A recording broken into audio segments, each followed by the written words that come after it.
Vamos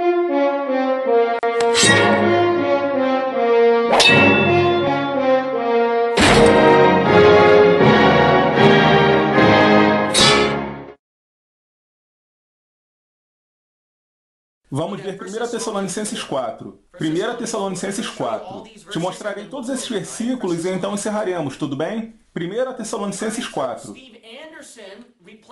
Certo, o problema de Steve Anderson, da teologia da substituição de um monte de gente, incluindo algumas igrejas leitoras do texto tradicional, o problema deles é que ao ouvirem Dia do Senhor, eles pensam que esse termo só se aplica à tribulação, que só se aplica à segunda vinda de Jesus ou que só se aplica ao arrebatamento cristão. E adivinha? Tudo isso significa Dia do Senhor.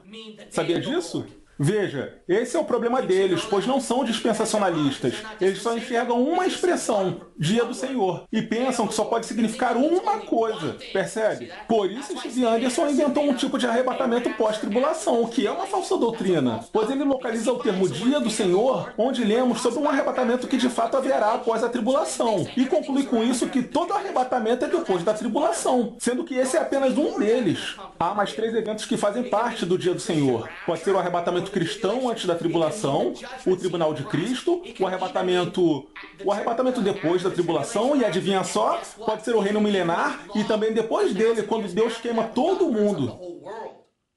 Vou te mostrar aqui. Perceba, é a mesma coisa do que a primeira vinda de Jesus, certo? O advento de Jesus. Você não encontra algo muito exato nas profecias sobre isso, percebe? Vemos 2 ou mais diferentes nuances nelas que os judeus não enxergaram. Por isso eles não acreditaram. E veja, os cristãos estão seguindo o mesmo erro que os judeus cometeram, percebe? Eles não enxergam que quando Deus está dizendo uma coisa, pode significar 2 ou 3 coisas diferentes, percebe? Ok, deixa eu me mostrar os versículos, certo? 1 Tessalonicenses capítulo 4, versículo 15. Versículo 15, certo? Sem dúvida, todos concordam que isso aqui é o arrebatamento. Dizemos-vos, pois, isto pela palavra do Senhor, que nós, os que ficarmos vivos para a vinda do Senhor, não precederemos os que dormem, porque o mesmo Senhor descerá do céu com alarido e com voz de arcanjo e com a trombeta de Deus, e os que morreram em Cristo ressuscitarão primeiro. Os mortos ressuscitarão. 17. Depois nós, os que ficarmos vivos, seremos arrebatados, juntamente com Ele nas nuvens. Os vivos também irão subir, então temos um arrebatamento aqui. A encontrar o Senhor nos ares e assim estaremos sempre com o Senhor. Estaremos com o Senhor, portanto consolai-vos uns aos outros com estas palavras. Observe na sequência do que esse arrebatamento é chamado. Mas, irmãos, acerca dos tempos e das estações não necessitais de que se vos escreva, porque vós mesmos sabeis muito bem que o dia do Senhor, viu só? E em seguida é dito ser como um ladrão de noite. Observe, o arrebatamento de cristãos está sendo chamado de dia do Senhor. Está vendo? Dia do Senhor. Mas isso não se dá só com o arrebatamento dos cristãos, também com o tribunal de Cristo. Vamos ver isso. Veja 2 Tessalonicenses capítulo 2. 2 Tessalonicenses capítulo 2. O tribunal de Cristo. 2 Tessalonicenses capítulo 2. Amém, irmãos? 2 Tessalonicenses capítulo 2. Depois de 2 Tessalonicenses, iremos para 2 Timóteo 4. 2 Timóteo 4. Meu tempo acabou, mas preciso mostrar todos esses versículos para que você não fique confuso, tudo bem? Você tem que entender isso, certo? Então vamos dar uma lida em 2 Tessalonicenses 2 e 2 Timóteo. 2 Tessalonicenses 2 e 2 Timóteo. Certo, vamos ver isso rapidamente, ao versículo 2. 2 Tessalonicenses 2, versículo 2. A Bíblia diz: que não vos movais facilmente da vossa mente, nem vos perturbeis, quer por espírito, quer por palavra, quer por carta, como de nós. Note agora, como se o dia de Cristo estivesse já perto. Versículo 3. Ninguém vos engane de maneira alguma, pois aquele dia não virá sem que primeiro venha a apostasia, e o homem do pecado seja revelado, o filho da perdição. Então temos aqui dia de Cristo, certo? Dia de Cristo. E observe o versículo 3. Aquele dia, certo? Então o dia de Cristo é chamado de aquele dia. E sabe o que Paulo disse que ele é também? Tribunal. Veja 2 Timóteo. 2 Timóteo capítulo 4. 2 Timóteo capítulo 4, versículo 8. Lembre-se que em 2 Tessalonicenses, Paulo disse que o dia de Cristo é aquele dia. Um dia especial. Aquele dia. Mas note que ele repete esse mesmo termo em 2 Timóteo 4, versículo 8. Desde agora, a coroa da justiça me está guardada, a qual o Senhor, justo juiz, perceba que há um tribunal aqui, me dará naquele dia. Viu só? Paulo repete, naquele dia. E não somente a mim, mas também a todos os que amarem a sua aparição. Então observe bem que aquele dia, que é o dia de Cristo, em 2 Tessalonicenses 2:3, é conhecido como Tribunal de Cristo em 2 Timóteo 4:8, onde Deus julga os cristãos. Percebe? O Tribunal de Cristo e o arrebatamento cristão são ambos chamados dessa forma. E não é só isso. Deixe-me dar outro exemplo. Sabia que a queda da Babilônia AC também é chamada assim? De Dia do Senhor? Exatamente. Olha aqui. E eu não anotei a referência, mas sei qual é, certo? Está em Isaías. Terei de usar a memória agora, tudo bem?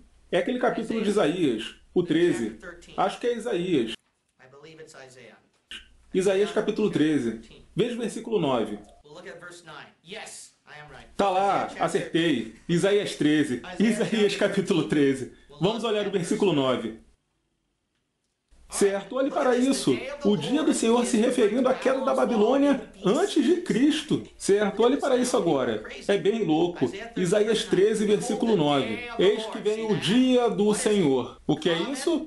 Horrendo, com furor e ira ardente, para pôr a terra em assolação e dela destruir os pecadores. Vá para o versículo 17. Para o 17. Qual é esse dia do Senhor? Eis que eu despertarei contra eles. Ah, lembra dos medos? Eles conquistaram a Babilônia, que não farão caso da prata, nem tampouco desejarão o ouro. E os seus arcos despedaçarão os jovens, e não se compadecerão do fruto do ventre. Os seus olhos não pouparão aos filhos. E Babilônia, e os medos conquistaram. E Babilônia, o ornamento dos reinos, a glória soberba dos caldeus, será como Sodoma e Gomorra quando Deus as transtornou. Isso ocorreu por causa dos medos, certo? Se você olhar para o livro de Daniel, lembre-se de que no livro de Daniel, Daniel disse: os medos e os persas conquistarão você, Babilônia. É o que ocorre entre o 17 e o 19. E foi chamado de Dia do Senhor. Viu só? Mas deixe-me dar outro exemplo. Sabia que estes mesmos versículos estão se referindo também à tribulação? Isso mesmo. Veja o versículo 20. Nunca mais será habitada. Obviamente isso não ocorre hoje. Nem nela morará alguém de geração em geração. Obviamente isso também não ocorreu, as pessoas ainda moram na Babilônia. Nem o árabe armará ali a sua tenda, nem tampouco os pastores ali farão deitar os seus rebanhos. Olhe para o versículo 21. Porém, animais selvagens do deserto repousarão lá, e suas casas estarão cheias de criaturas pesarosas. Isso ainda não ocorreu. E corujas habitarão lá, e sátiros lá dançarão. Seres demoníacos. Obviamente isso ainda não aconteceu. E os animais selvagens das ilhas uivarão em suas casas desoladas e dragões em seus agradáveis palácios. Não vejo nenhum dragão por aí. Continuando. A sua hora está próxima e os seus dias não serão prolongados. Isso ainda não aconteceu na Babilônia, mas adivinha só? Irá acontecer na Babilônia da tribulação. Vamos para o Apocalipse. Apocalipse 18. Para o Apocalipse 18.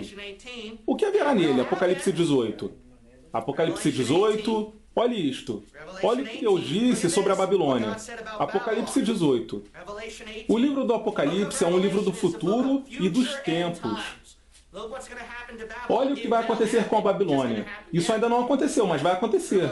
Apocalipse 18, versículo 2. E ele gritou poderosamente com uma forte voz, dizendo: Babilônia a grande caiu, caiu.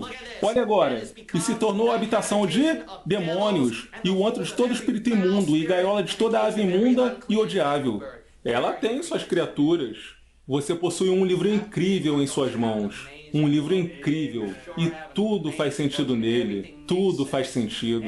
Só temos que encaixar as coisas nos lugares certos. É tão engraçado ouvir os estudiosos interpretando versículos. Você realmente quer dizer que o texto fala de dragões e dinossauros? Tá ligado? Isso não pode ser de folclore ou algo do tipo. Tá ligado?